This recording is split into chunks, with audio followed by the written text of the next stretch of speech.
Hello నమస్తే. ఈరోజు తెలంగాణ వార్తాపత్రికలో వచ్చిన వార్తలు, ఆ వార్తల వెనుకున్న వాస్తవాలను విశ్లేషించే ప్రయత్నం చేద్దాం.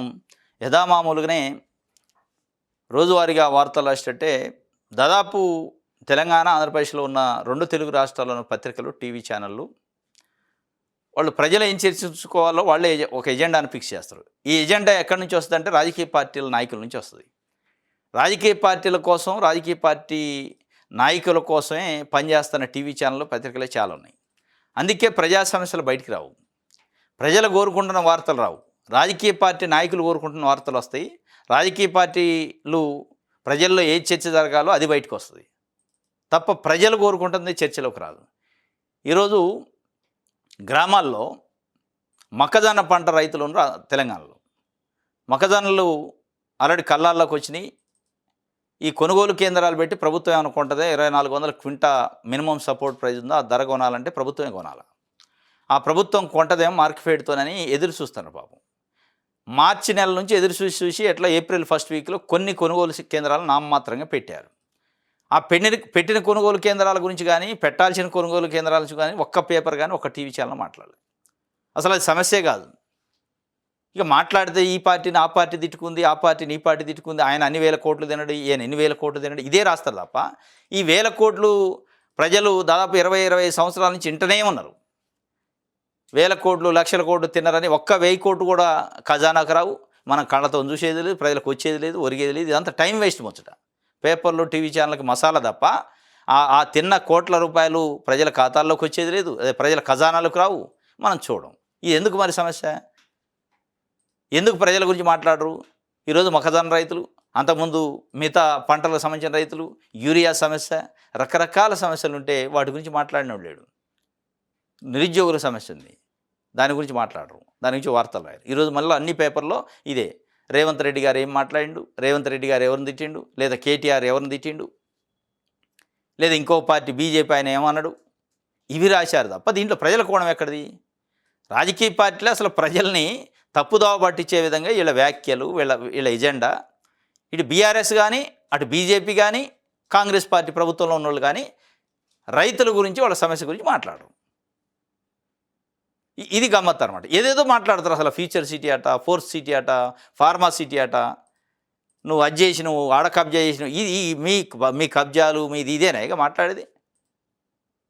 నిన్న ముఖ్యమంత్రి రేవంత్ రెడ్డి గారు అంబేద్కర్ జయంతి ఆ ప్రోగ్రాంలో మాట్లాడుతూ ఈ రాష్ట్రాన్ని 10 సంవత్సరాల పాటు మొత్తం విధ్వంసం చేసేసిండు కేసీఆర్, దాన్ని బాగు చేయాలంటే టైం పట్టింది కదా, విధ్వంసం నుంచి కాపాడటానికి చాలా టైం పట్టింది అంటాడు. అయిపోయా.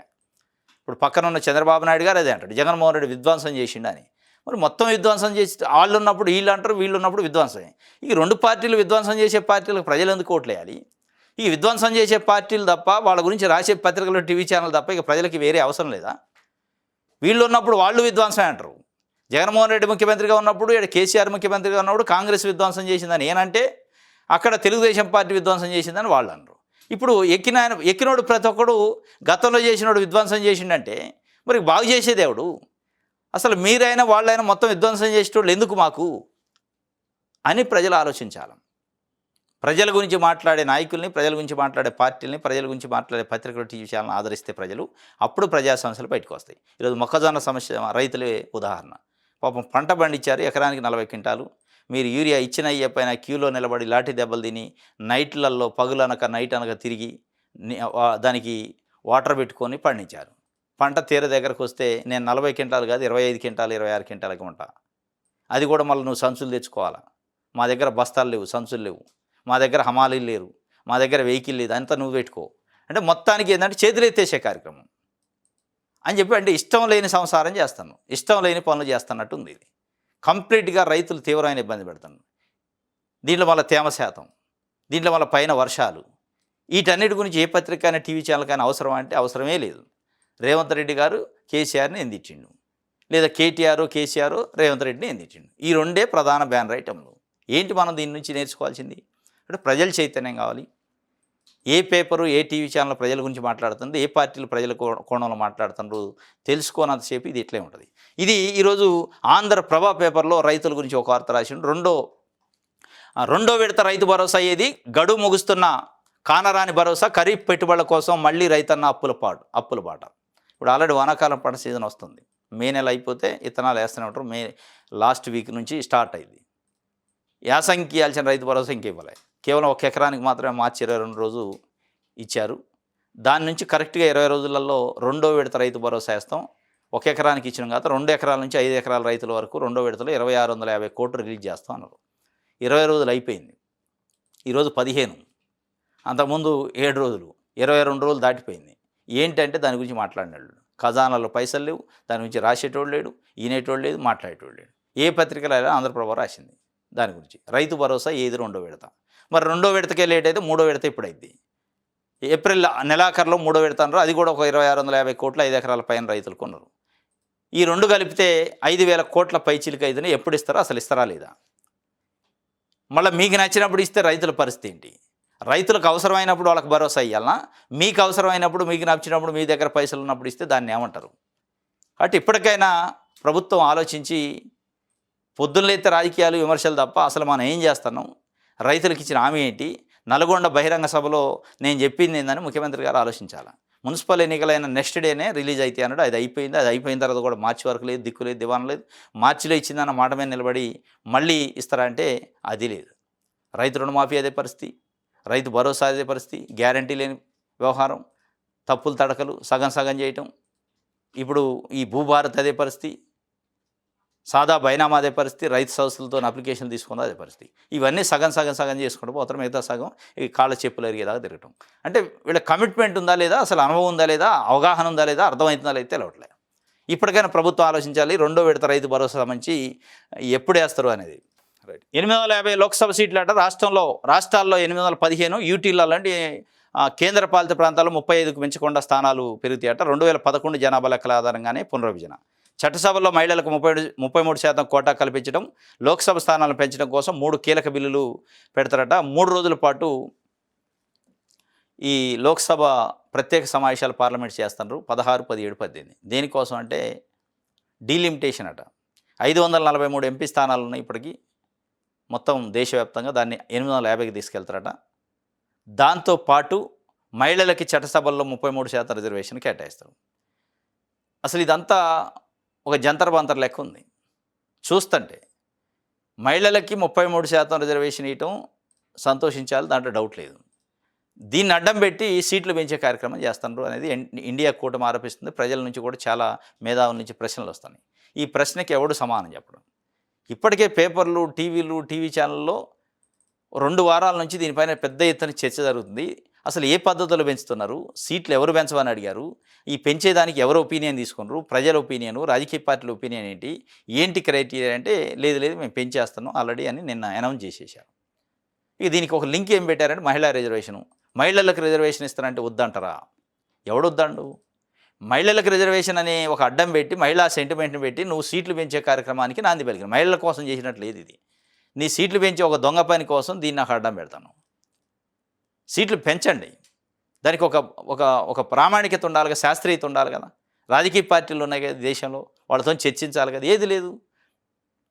అంటే నువ్వు ఒక ఎజెండా పెట్టుకొని రాబోయే 2029 ఎన్నికల్లో ఎట్లా గెలవాలి, గెలిచేదానికి అవసరమైన ఈ సీట్ల పెంపు కార్యక్రమాన్ని దానికోసం ఈ మహిళా రిజర్వేషన్ అడ్డం పెట్టుకొని నారీ శక్తి వందనం నేను పెడతంటే వాళ్ళు వద్దంటున్నారని చెప్పడానికి తప్ప ఏంటి నువ్వు పెట్టే నారీ శక్తి వందనం?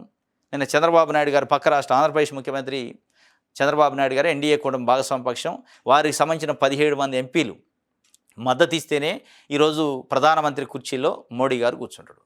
వారు ఒక లెటర్ రాశారు, నారీ శక్తి వందనకి మద్దతు ఇవ్వండి అని చెప్పి మిగతా ప్రతిపక్ష పార్టీ ఎంపీలకి, నాయకులకి లెటర్ రాశారు. మద్దతు ఇవ్వండి. సంతోషం, మంచి ఇవ్వాల్సిందే. దాంట్లో ఎవరు అసలు డిఫర్ గారు. ఈ దేశంలో ఉన్న 543 మంది ఎంపీలలో 543 నాకు తెలిసి మెజారిటీ ఎంపీలు మహిళలకు రిజర్వేషన్ ఇవ్వాల్సిందే అంటారు. దాంట్లో డౌట్ లేదు.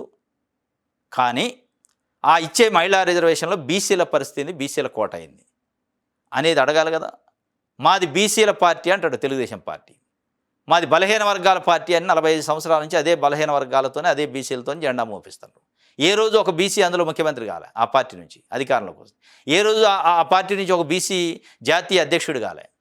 అంతకుముందు ఉమ్మడి ఏపీలో ఉన్నప్పుడు రాష్ట్రానికి అధ్యక్షుడు కూడా కాలే. ఇప్పుడు ఏదో రాష్ట్రాలు, 2 రాష్ట్రాలకు అక్కడ ఒకటి అధ్యక్షుడు పెట్టినప్పుడు ఏదో పెడతాను. 2014 రాష్ట్రం చీలిపోయినప్పుడు తెలంగాణ ముఖ్యమంత్రిగా బీసీని ప్రకటిస్తున్నాను, అది అయ్యేది కాదు కాబట్టి ఆర్ కృష్ణయ్యని బీసీ అభ్యర్థిని మా ముఖ్యమంత్రి అన్నాడు. అదే ప్రకటన ఆడ ఆంధ్రప్రదేశ్లో లేదు.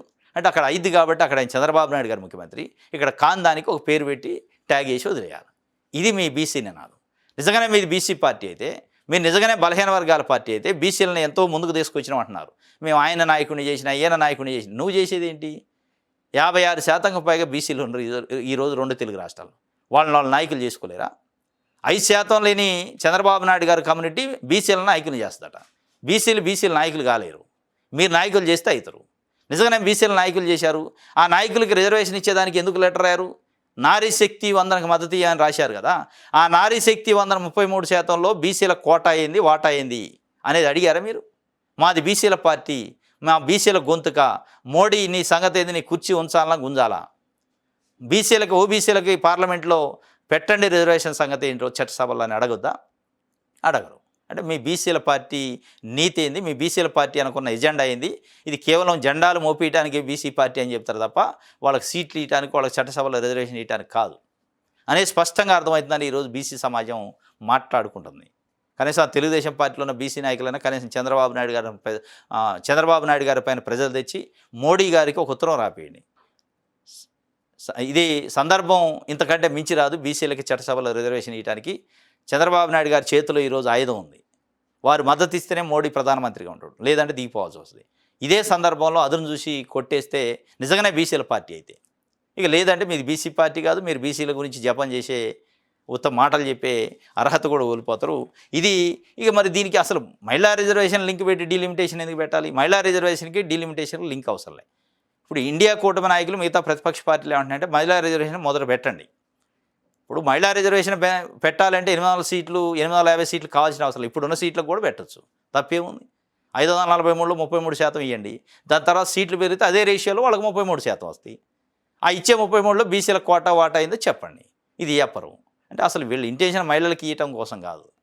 అక్కడ 850 సీట్లు పెంచాలి, దాంతో ఇటు దట్టు అడిగి చేసి మళ్ళీ ఒకసారి అధికారంలోకి రావాలి. ఇది లెక్క. ఇది ఆంధ్రజ్యోతికి సంబంధించి.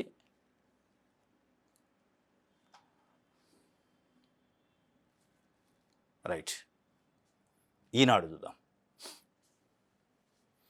గరిష్టంగా 850 అట సీట్ల గురించి. ఈ ఎక్కడ రైతుల గురించో, మొక్కజొన్న రైతుల గురించో, వాళ్ళు పడుతున్న ఇబ్బందుల గురించో, లేదా ధరణి సమస్యలతోని భూభారత్ దాకా వచ్చిన వాళ్ళు వాళ్ళ సమస్యల గురించో రాయరు వీళ్ళు.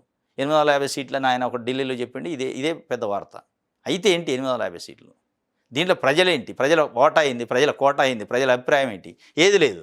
డైరెక్ట్గా మోడీ రాజరికం పద్ధతిలో ఆయన బయటకు వచ్చి చెప్తుంటే 850 సీట్లు అయిపోయాయిగా. ఇది ఏ పద్ధతిలో, ఎవరు అడిగారు, ఎవరు కోరుకుంటున్నారు, ఏ ప్రజలు మాట్లాడుతున్నారు, వాళ్ళ అభిప్రాయం ఏంది? ఏది లేదు.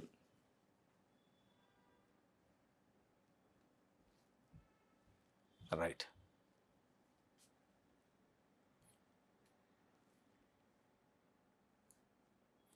మహిళా రిజర్వేషన్లకు సంపూర్ణ మద్దతు ఇస్తాం. పునర్విభజన బిల్లు దక్షిణాదికి నష్టం కలిగేలా ఉంటే ఒప్పుకోం. అందులోని అంశాలను బట్టి నిర్ణయం తీసుకుంటాం. కేటీఆర్, హరీష్ రావులతో భరాసా అధినేత కేసీఆర్ మహిళా రిజర్వేషన్ సంపూర్ణ మద్దతు ఇస్తారు. మరి ఆ మద్దతులో బీసీల కోటా వాటా అయింది మీరు అడగరా? బాధ్యత లేదా? డైరెక్ట్గా మద్దతు ఇస్తాం, కానీ డీలిమిటేషన్లో మాకేమైనా దెబ్బ తగిలితే ఇయ్యం. మాకు రాజకీయంగా మా పార్టీలు దెబ్బ తినొద్దు. ఇది దీనికి దక్షిణాది అని ఒక ట్యాగ్ లైన్. మళ్ళీ దక్షిణాదికి నష్టం జరిగే విధంగా ఉంటే మేము మద్దతు ఇయ్యం. మరి మహిళా రిజర్వేషన్లో కూడా బీసీలకు నష్టం జరిగే విధంగా ఉంది కాబట్టి మేము మద్దతు ఇవ్వనొచ్చు కదా అన్నారు. బీసీలకు కూడా ఇవ్వాలి, కోటా ఇవ్వాలని అడగడు.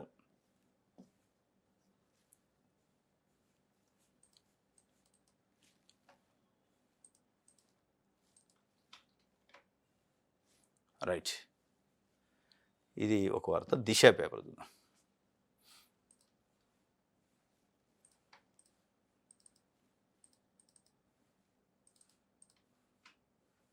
రైట్, కల్తీ చేస్తే ఉరి తీయాల్సిందేనట. ప్రభుత్వము అధికారులు అలసత్వం విడాలి. దిశ సర్వేలో పెళ్లిబిక్కిన ప్రజాగ్రహం ఉంటుంది. కల్తీ చేస్తే ఉరి తీయాలని ప్రభుత్వంలో ఉన్నవాళ్ళు కూడా చెప్తుంటారు. కల్తీ చేస్తే ఉక్కుపాదం మోపుతూ అంటాడు. వాడు చేసేటోడు చేస్తూనే ఉంటాడు. కల్తీ విత్తనాలు వస్తాయి, కల్తీ ఫుడ్ ఐటమ్స్ వస్తాయి, కల్తీ కారం, కల్తీ ఉప్పు, కల్తీ పప్పు అన్నీ కల్తీనే. అదొక పెద్ద దందా నడుస్తుంది. అది నడుస్తూనే ఉంటుంది. చట్టాలు ఉంటూనే ఉంటాయి, ఆఫీసర్లు ఉంటూనే ఉంటారు, ఫుడ్ సేఫ్టీ ఆఫీసర్లు ఉంటారు, ఫుడ్ సేఫ్టీ ఇన్స్పెక్టర్లు ఉంటారు, డ్రగ్ ఇన్స్పెక్టర్లు ఉంటారు, అందరు ఉంటారు. కల్తీ మందులు వస్తాయి, కల్తీ విత్తనాలు వస్తాయి, వాటిని పట్టుకున్నప్పుడు మామ అని కేసు పెట్టి పంపిస్తుంటారు. ఉక్కుపాదం మోపితే ఎందుకు వస్తుంది కల్తీ మరి? గమ్మత్తుగా ఉంటుంది ముఖ్యమంత్రి గారు మంత్రులు మాట్లాడే మాటలు. ఉక్కుపాదం మోపుతాం, తెలంగాణలో డ్రగ్స్ అనే పదం వినిపించొద్దు అంటాడు. డ్రగ్స్ అనే పదం కాదు, డైరెక్ట్గా పార్టీలు చేసుకుంటున్నారు రిసార్ట్లలో, ఫామ్ హౌజులలో. అదే డ్రగ్స్ తీసుకొని అమ్మాయిలపైన అత్యాచారాలు చేస్తున్నారు. హత్యలు జరుగుతున్నాయి హైదరాబాద్ లాంటి నడిబొడ్డులో కూడా. ఏంటంటే ఉక్కుపాదం అనేది ఒక పదం, మంచి ఊత పదం వస్తుంది. ఉక్కుపాదం మోపుతాం, కథ అయిపోయాయిగా, మొత్తం సమస్యల పరిష్కారం అయితే. ఇక అట్లా ఈ కల్తీ చేస్తే ఉరి తీయాల్సిందని ప్రజలు కోరుకుంటున్నారు. కానీ ప్రజలు కోరుకున్నది జరగదు కదా, ప్రభుత్వం కోరుకోవాలి ఉరి తీయాలని. ప్రభుత్వంలో ఉన్నోళ్ళు కోరుకుంటే ఇది, ప్రజలు కోరుకుంటే దిశ ఒక సర్వే చేసిందట, ఉరి తీయాలని చెప్పారట. ఇంకోటి, శోభనానికి 90 లక్షలు డిమాండ్ చేసిందట వధువు, తొలి రాత్రి వరుడికి షాక్ ఇచ్చిందట వధువు. రివర్స్ అవుతుంది ఇప్పుడు. యూపీలో జరిగింది ఇది. పెళ్ళయింది, చాలా మంచి గ్రాండ్గా మ్యారేజ్ చేసుకున్నారట. అంటే పెద్దల కుదిరిచ్చిన మ్యారేజే, లవ్ మ్యారేజ్ కూడా కాదు, చేసుకున్నారు. చేసుకున్న తర్వాత శోభనం రాత్రి గదిలోకి పోయిన తర్వాత వధువు అంటే పెళ్లి కూతురు కండిషన్ పెట్టిందాడు, 90 లక్షలు ఇస్తేనే శోభనం, లేదంటే లేదు. ఇది ఎక్కడ కదరా నాయన అని వాడు టెన్షన్ పడి 90 లక్షలు కాదు అది, నా దగ్గర పైసలు ఎక్కడే అని చెప్పిండు. లేదు అట్లయితేనే లేదంటే లేదని చెప్పి ఇక అక్కడి నుంచి వెళ్ళిపోయారట. వెళ్ళిపోయిన తర్వాత పెళ్లి కూతురు వైపు బంధువులు, వాళ్ళ తల్లిదండ్రులు, వాళ్ళ కుటుంబ సభ్యులంతా కలిసి, నువ్వు 90 లక్షలు ఇస్తావా లేదా పెట్రోల్ పోసి తగలబెట్టాలని. అంటే ఇది ఒక ప్లాన్గా జరిగినట్టుంది. ఇది యూపీలో నిన్న జరిగింది. నిన్న మొన్న కాదు కానీ బయటకు వచ్చింది నిన్న మొన్న, లాస్ట్ ఇయర్ జరిగింది. కొత్తగా పెళ్ళైన వాడికి ఫస్ట్ నైట్ రోజున వధువు ఊహించని షాక్ ఇచ్చింది. శోభనం కావాలంటే 90 లక్షలు ఇవ్వాలని డిమాండ్ చేసింది. దీనికి వరుడు ఒప్పుకోకపోవడంతో వధువు కుటుంబం మరో ప్లాన్ వేసింది. దీంతో వరుడు ఫ్యామిలీ ఒక్కసారిగా కంగుతున్నది. మరో ప్లాన్ అంటే ఇదే, పెట్రోల్ పోసి తగలబెడతామని చెప్పారు డైరెక్ట్. అంటే అసలు ఈ పరిస్థితుల్లో ఆ భార్యాభర్తలు కలిసి ఉంటారా? ఒకవేళ నిజంగానే ఆయన 90 లక్షలు ఇచ్చి ఒకవేళ శోభనం చేసినా లేదా సంసారం చేసిన రేపు, ఇప్పుడు పెట్రోల్ పోసి తగలబెడతాం అనే ఒక మైండ్లో యాటిట్యూడ్ వచ్చిన తర్వాత ఈ 90తో నాగదు కదా, మళ్ళీ ఒక 90 మళ్ళీ ఒక ₹1,00,00,000 అడిగింది. అడిగినప్పుడు అలా డబ్బులు ఇవ్వకపోతే పెట్రోల్ రెడీగా ఉంటుంది, పోస్తారు, తగలబెడతారు. అంటే ఎందుకు అవసరం అయ్యి? ఇటువంటి యాటిట్యూడ్ ఉన్నోళ్ళు ఎక్కడ సంసారం చేస్తారు? ఇటువంటి యాటిట్యూడ్ ఉన్నోళ్ళు కుటుంబంగా మానవ సంబంధాలు కలిసి ఎక్కడ ఉంటారు? వాళ్ళకి అర్హత లేదు. మరి వాళ్ళు ఎంక్వైరీ చేసుకోలేదు. కానీ ఇటువంటి ఈ మధ్యకాలంలో ఎక్కువైనాయి ఇట్లా డిమాండ్లు పెట్టడం. రైట్,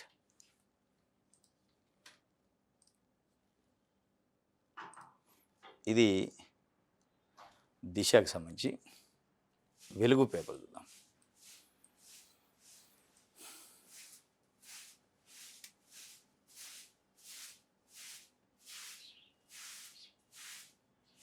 సౌత్కి అన్యాయం జరిగితే భారీ ఉద్యమం ఉంటుంది, డీలిమిటేషన్పై కేంద్రానికి స్టాలిన్ హెచ్చరిక. తమిళనాడులో ప్రతి కుటుంబం రోడ్డెక్కుతుంది. ఏప్రిల్ 16న పార్లమెంట్ స్పెషల్ సెషన్లో డీలిమిటేషన్ బిల్లు పెట్టొద్దు, సౌత్కి నష్టం జరగదని హామీ ఇవ్వాలంటే మోదీ స్పందించట్లేదని సీఎం ఫైర్ అయ్యారు. తమిళనాడు ముఖ్యమంత్రి స్టాలిన్ చాలా గట్టి వార్నింగ్ ఇచ్చిండు కేంద్ర ప్రభుత్వానికి. ఇప్పుడు ఇండియా కూటమిలో ఉన్న పార్టీలన్నిటికంటే స్టాలిన్ గట్టి వార్నింగ్ ఇచ్చిండు. తమిళకి దక్షిణాదికి నష్టం జరిగిద్దంటే తమిళనాడులో ఉన్న ప్రతి కుటుంబం రోడ్డు మీదకి వస్తాను. మన రేవంత్ రెడ్డి గారు కూడా చెప్తున్నారు కానీ అదే అంటలే, అన్యాయం జరుగుతుంది, హైబ్రిడ్ సిస్టమ్ పెట్టండి, ఇది పెట్టండి అంటాం. కానీ రోడ్డు మీదకి వస్తాం, మేము ధర్నా చేస్తాం, నిలువరిస్తాం అంటలేదు. మామూలు పొలిటికల్ స్టేట్మెంట్ ఇస్తాం. కానీ స్టాలిన్ అయితే చాలా స్ట్రాంగ్ కౌంటర్ ఇచ్చిండు. గతంలో తమిళ ఉద్యమాలు ఎట్లున్నాయో చూడాల్సి వస్తుంది, పాత డిఎంకేని చూడాల్సి వస్తుంది అని చెప్పి చాలా స్ట్రాంగ్ వార్నింగ్ ఇచ్చి, దీనికైనా మరి ఏమైనా వెనక్కి తగ్గిద్దా కేంద్రం? ఎందుకంటే ఇప్పుడు తమిళనాడులో అసెంబ్లీ ఎన్నికలు ఉన్నాయి, దీని ఒక సెంటిమెంట్గా మలుచుకోవడానికి చూస్తుంది. పశ్చిమ బెంగాల్ తమిళనాడు ఎన్నికల్లో మహిళలకు రిజర్వేషన్ ఇస్తా అంటే వ్యతిరేకిస్తున్నారు మమతా బెనర్జీ, స్టాలిన్ అని చెప్పే ప్రయత్నం. దీని వెనక ఒక పెద్ద కుట్ర ఉందనేది వాళ్ళు ఆరోపిస్తున్నారు. మహిళా రిజర్వేషన్ పేరు చెప్పి స్థానాలు పెంచుకునే కార్యక్రమం, సీట్లు పెంచే కార్యక్రమం, ఈ సీట్ల పెంపుతోని ఇక స్థిరస్థాయిగా బీజేపీ నిలిచిపోవాలనే ఒక ప్రయత్నం చేస్తాను వాళ్ళు. దీంట్లో దక్షిణాది ఉత్తరాది ఫీలింగ్ వచ్చింది. ఇది మరి ఏం చేస్తున్నారు కానీ స్టాలిన్ అయితే చాలా గట్టి హెచ్చరిక అయితే జారీ చేసిండు.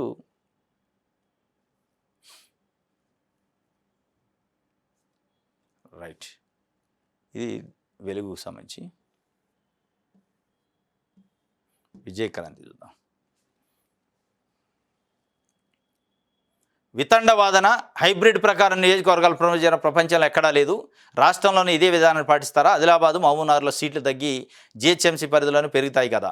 కాంగ్రెస్ పార్టీకి కోశాధికారి, ఆ పార్టీలో అతి మేధావి సీఎం రేవంత్ రెడ్డి. కోడిగుడ్డు మీద ఈకలు పీకడం సరికాదు. తెలుగు ప్రజలను బంట్రోతులుగా చూసింది కాంగ్రెస్ పార్టీ. ఉపరాష్ట్రపతి పదవులు చేపట్టిన వాళ్ళు దక్షిణాది వాళ్ళు కాదా? రాహుల్ యూపీ వదిలి కేరళకు రాలేదా? కేంద్ర మంత్రి కిషన్ రెడ్డి మండిపాటు. వితండవాదన అట. ఏది వితండవాదన అంటే రేవంత్ రెడ్డి అనేది వితండవాదం. సార్ రేవంత్ రెడ్డికి మీకు పొలిటికల్ పంచాయతీ ఉండొచ్చు, కానీ ఆయన వితండవాదమా మీకు అట్లా అనిపించవచ్చు. ప్రజలు అడుగుతున్నారు మిమ్మల్ని. రేవంత్ రెడ్డి వితండవాదం పక్కన పెట్టండి, రాజకీయ పార్టీగా ప్రజలు మిమ్మల్ని అడుగుతున్నారు. డీలిమిటేషన్ ఇప్పుడు అవసరం ఏమొచ్చింది? మహిళలకు రిజర్వేషన్ ఇస్తాన్నారు, అది ఇవ్వండి ఫస్ట్. అది పెట్టిన తర్వాత డీలిమిటేషన్ నెక్స్ట్ సెషన్లో పెట్టుకోండి. ఆ మహిళలకు ఇచ్చే రిజర్వేషన్లో బీసీల పరిస్థితి ఏంటి అని అడుగుతున్నారు. బీసీల కోటా ఏంటి? అదేవిధంగా చట్టసభల్లో బీసీలకు రిజర్వేషన్లు కావాలని కొన్ని దశాబ్దాల నుంచి బీసీలు పోరాటం చేస్తున్నారు. అది ఎందుకు రావట్లే బయటికి? దాని గురించి ఎందుకు మాట్లాడరు?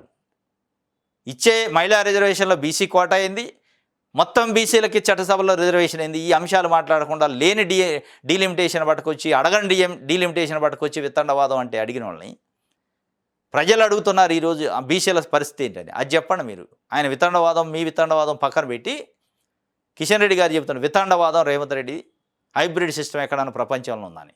ఎక్కడైనా ప్రపంచంలో ఉందా? సీట్లు పెంచాలని ఓవర్ నైట్లో మాట్లాడుకొని వాళ్ళిద్దరు ముగ్గురు కూర్చొని మాట్లాడుకొని మేము పెంచేస్తామని. ఈ దేశానికి సంబంధించింది, ఈ దేశ భవిష్యత్తుకు సంబంధించింది, దేశ ప్రజలకు సంబంధించిన చట్టాలు చేయాల్సిన సభకు సంబంధించిన సభ్యుల సంఖ్య పెంచేటప్పుడు దేశ ప్రజల ఒపీనియన్ అవసరం లేదా?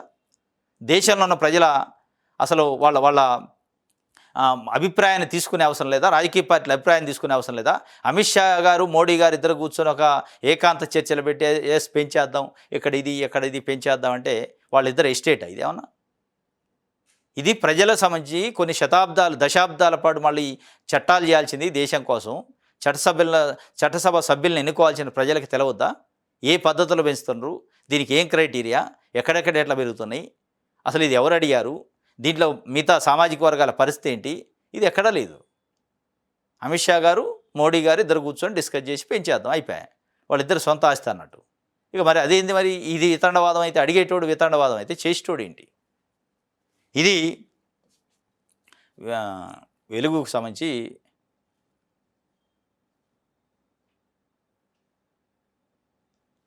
రైట్. ఇది ఈరోజు న్యూస్ అనాలిసిస్. రేపు తాజా వార్తలతో తిరిగి కలుసుకుందాం. Thank you.